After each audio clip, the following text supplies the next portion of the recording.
समस्त योगियों में से योगी अत्यंत श्रद्धा पूर्वक मेरे परायण है, अपने अंतःकरण में मेरे विषय में सोचता है और मेरी दिव्य प्रेमा भक्ति करता है।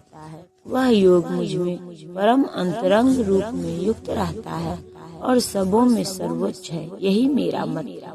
यहाँ पर भजते शब्द महत्वपूर्ण है। भजते भज धातु से बना है, जिसका अर्थ है सेवा करना। अंग्रेजी शब्द वर्शिप पूजन से यह भाव व्यक्त नहीं होता, क्योंकि इससे पूजा करना, सम्मान दिखाना तथा योग्य का सम्मान करना सूचित होता है। किंतु प्रेम तथा श्रद्धा पूर्वक सेवा तो श्री भगवान के निमित्त है।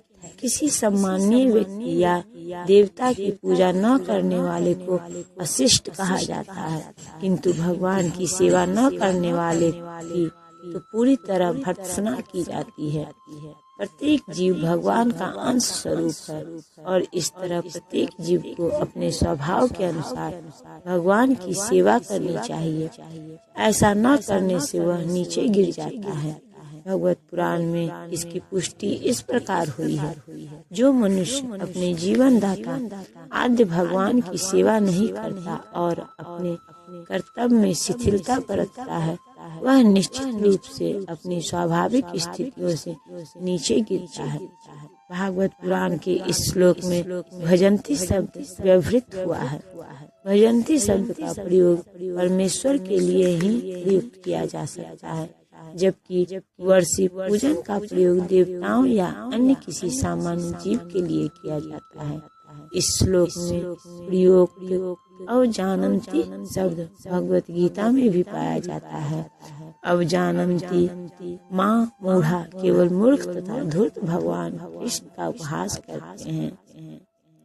ऐसे मूर्ख भगवत भक्ति की प्रवृत्ति न होने पर भी भगवत गीता का भाष्य कर बैठते हैं।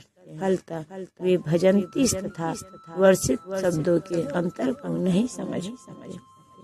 भक्ति योग समस्त योगों की परिणति है। अन्य योग तो भक्ति योग में भक्ति तक पहुँचने के साधन मात्र है। योग का वास्तविक अर्थ भक्ति योग है।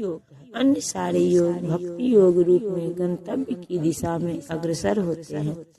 कर्म योग से लेकर भक्ति योग का लंबा रास्ता आत्म साक्षात्कार तक आता है। निष्काम कर्म योग इस रास्ते का आरंभ है। जब कर्म योग में ज्ञान तथा वैराग्य की वृद्धि होती है तो यह अवस्था ज्ञान योग कहलाती है। जब ज्ञान योग में अनेक भौतिक विधियों से परमात्मा के ध्यान में वृद्धि होने लगती है और मन उन पर लगा रहता है तो इसे अष्टांग योग कहते हैं। इस अष्टांग योग को पार करने पर जब मनुष्य श्री भगवान कृष्ण के निकट पहुँचता है तो यह भक्ति योग कहलाता है। यथार्थ में भक्ति योग की चर लक्ष्य है, किंतु भक्ति योग का सूक्ष्म विश्लेषण करने के लिए अन्य योगों को समझना होता है।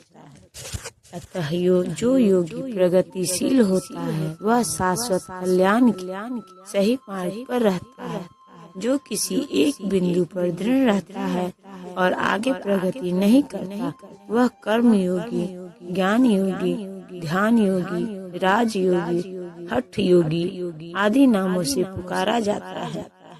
यदि कोई इतना भाग्यशाली होता है कि भक्ति योग को प्राप्त हो सके तो यह समझना चाहिए कि उसने समस्त योगों को पार कर लिया है। अतः कृष्ण भावना भावित होना योग की सर्वोच्च अवस्था है। ठीक उसी तरह जैसे कि हम यह कहते हैं कि विश्व भर के पर्वतों में हिमालय सबसे ऊंचा है, जिसकी सर्वोच्च चोटी एवरेस्ट है। कोई विरला भाग्यशाली ही वैदिक विधान के अनुसार भक्ति योग के पद को स्वीकार करके कृष्ण भावना भावित हो पाता है। आदर्श योगी श्याम सुंदर कृष्ण पर अपना ध्यान एकाग्र करता है, जो बादल के समान सुंदर रंग वाले हैं, जिनका कमल सदृश मुख सूर्य के समान तेजवान है, जिनका वस्त्र रत्नों से प्रभापूर्ण है और जिनका शरीर फूलों की माला से सुशोभित है। उनके अंगों को प्रदीप्त करने वाली उनकी ज्योति ब्रह्म ज्योति कहलाती है।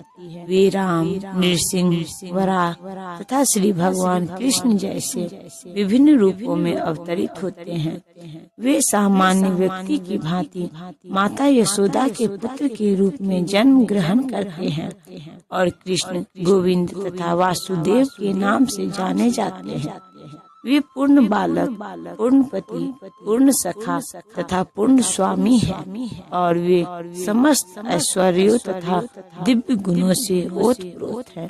जो श्री भगवान के इन गुणों से पूर्णतया अभिज्ञ रहता है वह सर्वोच्च योगी कहलाता है। योग की यह सर्वोच्च दशा केवल भक्ति योग से ही प्राप्त की जा सकती है, जिसकी पुष्टि वैदिक साहित्य से होती है। जिन महात्माओं के हृदय में श्री भगवान तथा गुरु में परम श्रद्धा होती है, उनमें वैदिक ज्ञान का संपूर्ण तात्पर्य स्वतः प्रकाशित हो जाता है। भक्ति का अर्थ है भगवान की सेवा, जो इस जीवन में या अगले जीवन में भौतिक लाभ की इच्छा से रहित होती है। ऐसी प्रवृत्तियों से मुक्त होकर मनुष्य को अपना मन परमेश्वर में लीन करना चाहिए। नष्ट कर्म का यही प्रयोजन है।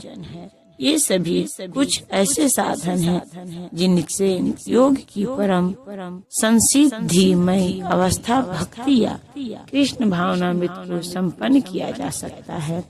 इस प्रकार श्रीमद् भागवत गीता के 6ठे अध्याय ध्यान योग का भक्ति वेदांत तात्पर्य पूर्ण हुआ। अब हम अध्याय 7 भगवत ज्ञान के बारे में सुनेंगे। श्री भगवान ने कहा, हे पृथा पुत्र, अब सुनो कि तुम किस तरह मेरी भावना से पूर्ण होकर और मन को मुझ में आसक्त करके योगाभ्यास करते हुए मुझे पूर्णतया संशय रहित जान सकते हो। भगवत गीता के इस 7वें अध्याय में कृष्ण भावनामृत की प्रकृति का विशद वर्णन हुआ है। कृष्ण समस्त ऐश्वर्यों से पूर्ण है और वे इन्हें किसी प्रकार प्रकट करते हुए इसका वर्णन इसमें हुआ है। इसके अतिरिक्त इसका अध्याय में इसका भी वर्णन है कि 4 प्रकार के भाग्यशाली व्यक्ति कृष्ण के प्रति आसक्त होते हैं और 4 प्रकार के भाग्यहीन व्यक्ति कृष्ण की शरण में कभी नहीं आते। प्रथम 6 अध्यायों में जीवात्मा को भौतिक आत्मा के रूप में वर्णित किया गया है, जो विभिन्न प्रकार के योगों द्वारा आत्म साक्षात्कार को प्राप्त हो सकता है। 6ठे अध्याय के अंत में यह स्पष्ट कहा गया है कि मन को कृष्ण पर एकाग्र करना या दूसरे शब्दों में कृष्ण भावनामृत की सर्वोच्च योग है। मन को कृष्ण पर एकाग्र करने से ही मनुष्य परम सत्य को पूर्णतया जान सकता है, अन्यथा नहीं। निर्विशेष ब्रह्म ज्योति या अंतर्यामी परमात्मा की अनुभूति परम सत्य का पूर्ण ज्ञान नहीं है, क्योंकि यह आंशिक होती है। कृष्ण ही पूर्ण तथा वैज्ञानिक ज्ञान है और कृष्ण भावनामृत में ही मनुष्य को सारी अनुभूति होती है। पूर्ण कृष्ण भावनामृत में मनुष्य जान पाता है कि कृष्ण ही निसंदेह परम ज्ञान है। विभिन्न प्रकार के योग तो कृष्ण भावनामृत के मार्ग के सोपान सदृश हैं। जो व्यक्ति कृष्ण भावनामृत ग्रहण करता है वह स्वतः ब्रह्म ज्योति तथा परमात्मा के विषय में पूरी तरह जान लेता है। कृष्ण भावनामृत योग का अभ्यास करके मनुष्य सभी वस्तुओं को यथा परम सत्य, जीवात्माएं, प्रकृति तथा साज सामग्री समेत उनके प्राकट्य को पूरी तरह जान सकता है।